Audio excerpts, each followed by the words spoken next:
Assalamualaikum warahmatullahi wabarakatuh. Apa kabar sahabat belajar semuanya?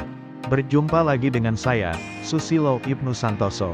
Dalam pembelajaran Bahasa Indonesia SMA. Kali ini kita akan mempelajari materi Bahasa Indonesia kelas 11, yaitu, mengenal karya ilmiah.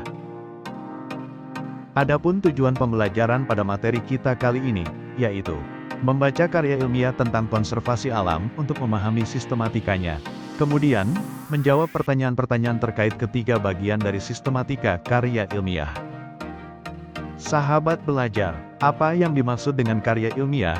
Menurut Kamus Besar Bahasa Indonesia, karya ilmiah adalah karya tulis yang dibuat dengan prinsip-prinsip ilmiah, berdasarkan data dan fakta, observasi, eksperimen, kajian pustaka. Laba dan Rinayanti menyebutkan bahwa karangan ilmiah merupakan suatu karangan atau tulisan yang diperoleh sesuai dengan sifat keilmuannya dan didasari oleh hasil pengamatan, peninjauan, penelitian dalam bidang tertentu. Karya ilmiah memiliki beberapa bentuk, seperti 1. Karya ilmiah remaja 2. Karya ilmiah populer 3. Artikel jurnal 4. Laporan kajian atau riset 5. Skripsi 6. Tesis 7. Disertasi. Sahabat belajar, tujuan utama penulisan karya ilmiah adalah sebagai sarana komunikasi ilmu pengetahuan kepada publik. Selain itu, karya ilmiah juga digunakan sebagai media bagi penulis atau peserta didik untuk menyampaikan hasil penelitian secara terstruktur dan metodologis. Struktur karya ilmiah. Menurut Samida, penulisan karya ilmiah umumnya mengikuti sistematika yang terdiri dari 3 bagian, yaitu 1. Bagian awal, bagian utama atau inti atau isi 3.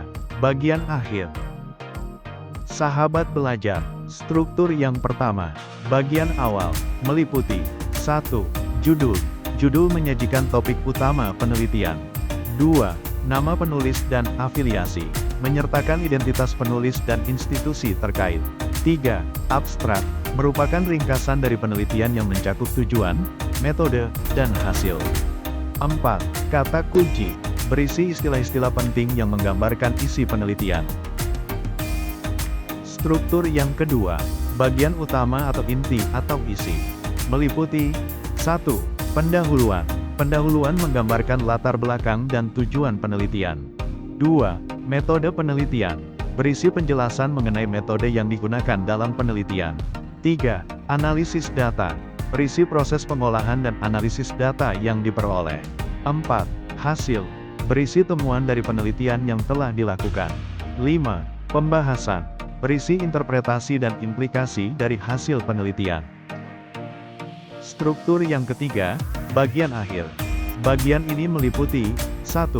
Simpulan dan saran, merangkum temuan dan memberikan rekomendasi 2. Daftar pustaka, berisi referensi dari literatur yang digunakan sebagai rujukan 3. Lampiran, jika ada, berupa dokumen tambahan yang mendukung isi karya ilmiah. Sahabat belajar, dengan memahami struktur dan tujuan penulisan karya ilmiah, penulis dapat menyusun karya yang tidak hanya bermanfaat bagi perkembangan ilmu pengetahuan, tetapi juga dapat dipahami dan diaplikasikan oleh khalayak luas. Demikian pembahasan materi kita kali ini, semoga bermanfaat. Terima kasih atas perhatian sahabat belajar semua. Salam sehat, wassalamualaikum warahmatullahi wabarakatuh.